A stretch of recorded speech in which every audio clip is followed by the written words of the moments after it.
Good morning बेटा। हम chapter number 3 election and representation पढ़ रहे थे। आज हम election system in India Bharat में चुनाव की प्रणालियों के बारे में पढ़ेंगे।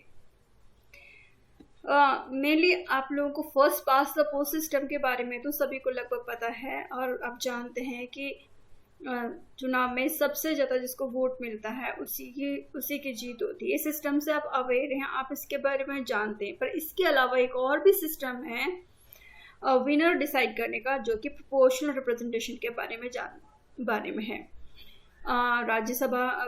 राज्यसभा के जो मेंबर्स हैं उनका इलेक्शन, अपने राष्ट्रपति का जो इलेक्शन है, इनका इलेक्शन प्रोपोर्शनल रिप्रेजेंटेशन के थ्रू होता है। तो आप उस सिस्टम के बारे में भी इस चैप्टर में पढ़ेंगे।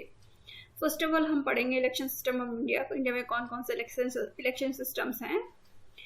You may have noted above a reference to different method or the system of election. You may have wondered what these were all about. You may have seen or read about different methods of electioneering or campaigning in the election. But what are different method of elections? There is a system of conducting elections. There are authorities and rules about do's or don't. What election system is all about? You may have wondered why the Constitution needs to write down how the votes are to be counted and representative elected. अब हमारे संविधान में election system के बारे में अच्छी तरह से लिख दिया गया है कि इलेक्शन में वोट देने के लिए एलिजिबल कैंडिडेट कौन कौन से होंगे, जो इलेक्शन में कैंडिडेट खड़े होते हैं उनके क्या क्वालिफिकेशन होनी चाहिए, उनमें क्या एसेंशियल होना चाहिए, उसके अलावा कैसे रिप्रेजेंटेटिव को चुना जाएगा, मतलब कोई जीत और हार का फैसला कैसे होगा, ये चीज़ें भी लिखी गई हैं। Isn't that very obvious? People go and vote. The candidate who gets highest votes gets elected. That is what elections are all over the world. Why do we need to think about? Simply हमें लगता है कि इतना election के बारे में सोचने की क्या ज़रूरत है। सिंपली ये सिस्टम बढ़िया ही है कि जिस कैंडिडेट को सबसे ज़्यादा वोट मिले उसी की जीत मानी जाए। किसी और सिस्टम के बारे में जानने की क्यों ज़रूरत पड़ती है हमें। सिंपली हमें यही लगता है कि हमें इलेक्शन के बारे में इतनी सोचने की क्या ज़रूरत है। सिंपली हम इससे क्यों नहीं काम चला सकते कि इलेक्शन में वोटिंग हुई और जिसको सबसे ज़्यादा वोटिंग मिला है उसी की जीत मानी जाए। पर अभी आगे चल के आपको पता चलेगा कि आप जान पाएंगे कि हमें अलग सिस्टम की आवश्यकता क्यों है। We need to, because this question is not as simple as it appears to us.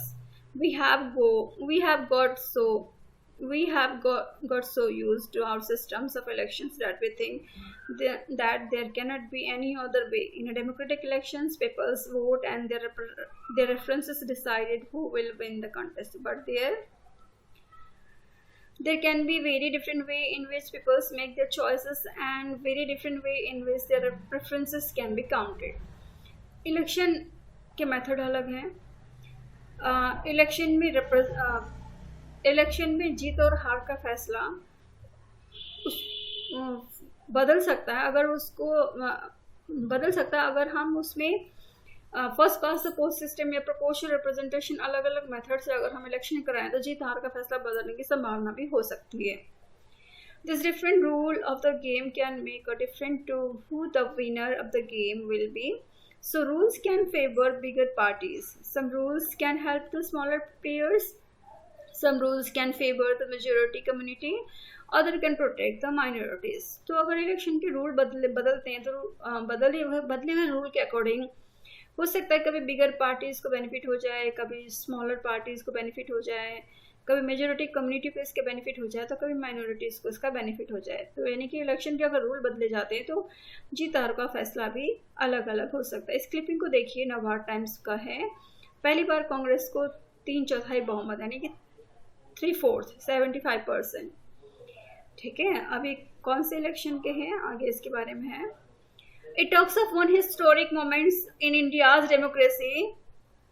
In the Lok Sabha election It talks of one historic moments in India's democracy. In the Lok Sabha election in 1984, the Congress party came to power, winning 415 of the 543 Lok Sabha seats. More than 80% of the seats. Such a victory was never achieved by any party in Lok Sabha. What did this election show?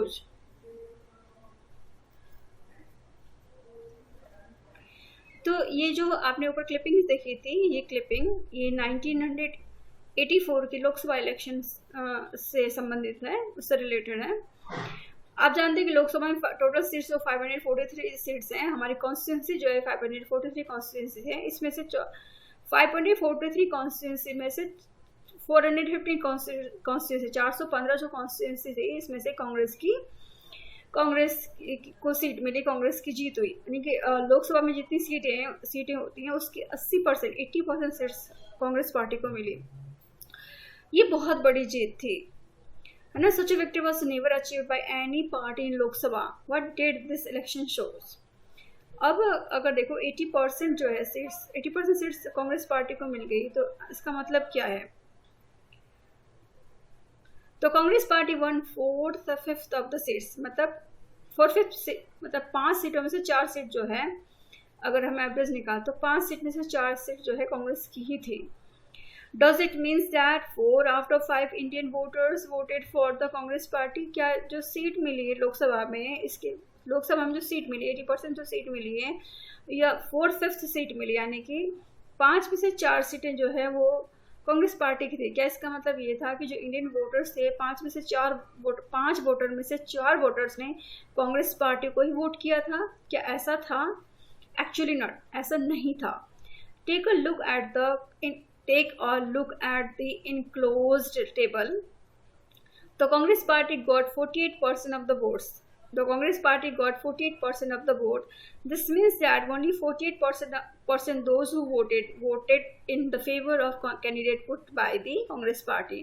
But the party still managed to win more than 80% of the seats in the Lok Sabha. Look at the performance of the other parties. The BJP got 7.4% of votes but less than 1% seats. How did it happen? अब इस graph को देखिए, ये 1984 का Lok Sabha election का ही जो datas हैं। कांग्रेस को 415 सीटें मिली, 415 सीट्स उसे 80% मिल रही है, जबकि वोट उसे 80% नहीं मिले।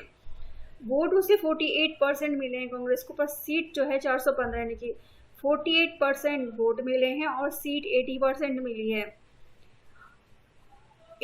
ऐसा नहीं हुआ कि 80% लोगों ने वोट दिया, 80% लोगों के वोटों की वजह से 80% सीटें मिली, ऐसा नहीं है। वहीं बीजेपी को 7.4% वोट मिले और सीट केवल 2 मिली है। और यहीं पे देखिए जनता दल को, जबकि वोट का जो परसेंटेज है बीजेपी के कंपैरिजन में जनता दल को 6.7% वोट मिले हैं। वोट्स यहाँ पर बीजेपी से जनता दल को कम वोट मिले हैं, जबकि सीट 10 सीट मिली है। तो ऐसा क्यों हो रहा है कि वोट के यहाँ इन दोनों में भी देखिए, इन दोनों में अगर कंपेयर करते हैं तो जनता दल के पास इसके पास जो है वोट की परसेंटेज कम है पर सीट ज़्यादा है। वहीं बीजेपी के पास वोट की परसेंटेज ज़्यादा, सीट कम है। और वहीं देखिए कांग्रेस के पास केवल 48% जो है वोट्स हैं और सीट्स उसके पास 415 यानी कि 80% सीट्स है। ऐसा क्यों हुआ?